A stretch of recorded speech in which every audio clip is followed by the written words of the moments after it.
everyone, welcome back to my channel that is Beyond Dentistry. I am Dr. Akanksha Gupta. Is again new video that we have on the topic of benign migratory glossitis. So this is a development anomaly of tongue. Okay, another anomaly of tongue. First in last video we studies the median rhomboid glossitis. Now we have a benign migratory glossitis. So what's the name says? Benign. That means there is no malignancy. Migratory मतलब एक जगह से दूसरी जगह जाना, it's moving. Glossitis, there is inflammation of tongue. Okay, so as the name suggests, benign migratory glossitis. Or we have psoriasiform mucositic of dorsal surface of tongue. ठीक है, अब क्या ये क्या कह रहा है? Mucositis of dorsal tongue. First let's forget this part. क्या हो रहा है कि there is a inflammation of mucosa on the dorsal surface of tongue. क्या हो रहा है कि जो डॉर्सल सरफेस है हमारे टंग की, डॉर्सल सरफेस ये वाला पार्ट, अब क्या है, ये जो टंग है ये वाला पार्ट है, there is a mucositis that we have inflammation of mucosa. इसमें inflammation दिख रही है. psoriasis form means basically psoriasis form is used in the skin lesion, but psoriasis form from this here we have a yellowish patch, grayish patch, or we have erythematous appearance, elongated appearance which we see in the psoriasis form as is seen in the diagram. Okay, so there is a psoriasis form which is appear on the dorsal surface of tongue. Basically this is what a benign migratory glossitis.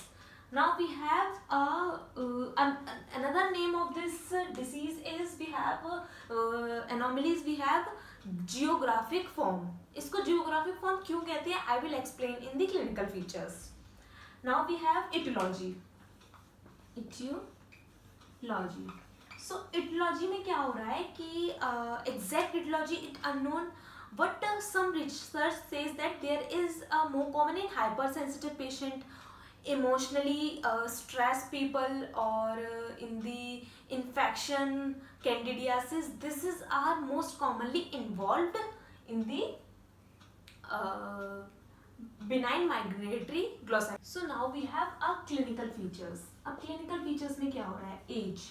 सबसे ज़्यादा ये middle age को affect करते हैं at the age of 5 to 84 years. Okay, sex there is females. Okay, females more commonly affected than males. We have site.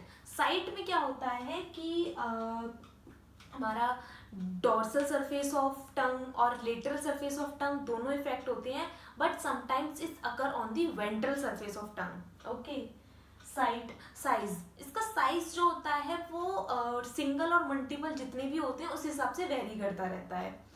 Appearance, अब ये कैसा होता है जब ये इनिशियली स्टेज में होता है तो that we have it is a non erythematous appearance और एट्रोफी लेजन होता है. स्टार्टिंग में we have seen indurated mass होता है. स्टार्टिंग में जो बॉर्डर्स होते हैं उसके एलिवेटेड होते हैं विच इज़ इन ग्रे से वाइट एंड वाइट से वाइटिश येलो में.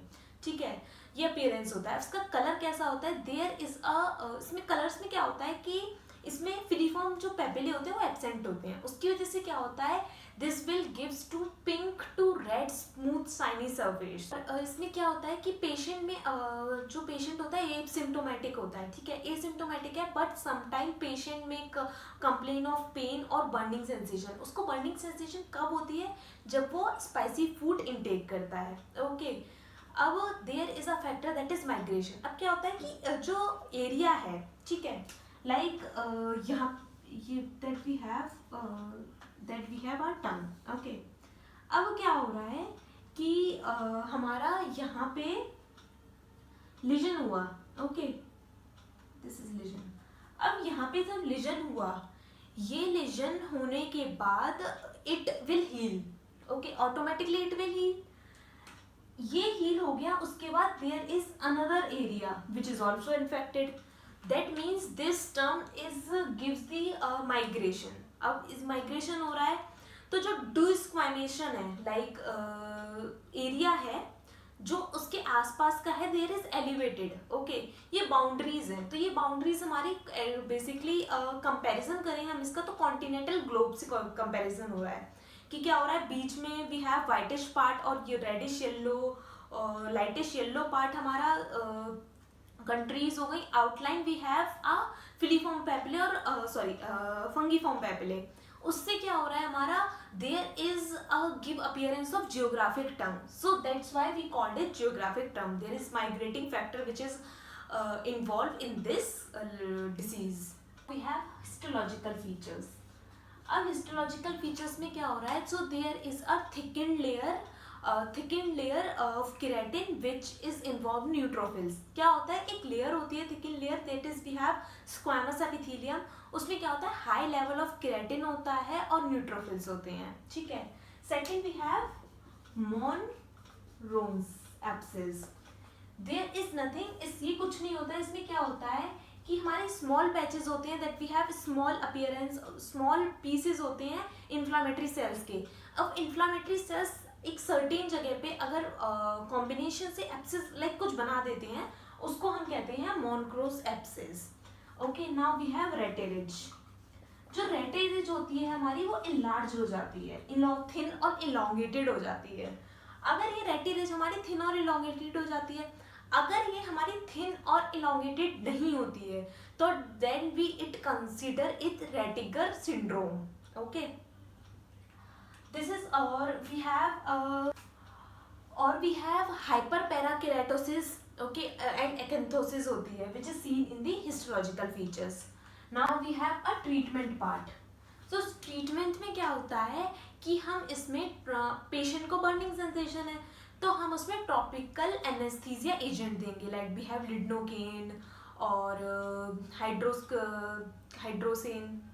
अब क्या होता है कि पेशेंट को ये दे दिया और we have give the patient और टॉपिकल कॉर्टिकोस्टेरॉइड और टॉपिकल सैलिसाइलिक एसिड. पेशेंट को हम जिंक सप्लीमेंट देंगे. जिंक सप्लीमेंट से क्या होता है which is effective in geographic term, उसमें इफेक्ट मिलती है. So this is all about our benign migratory glossitis.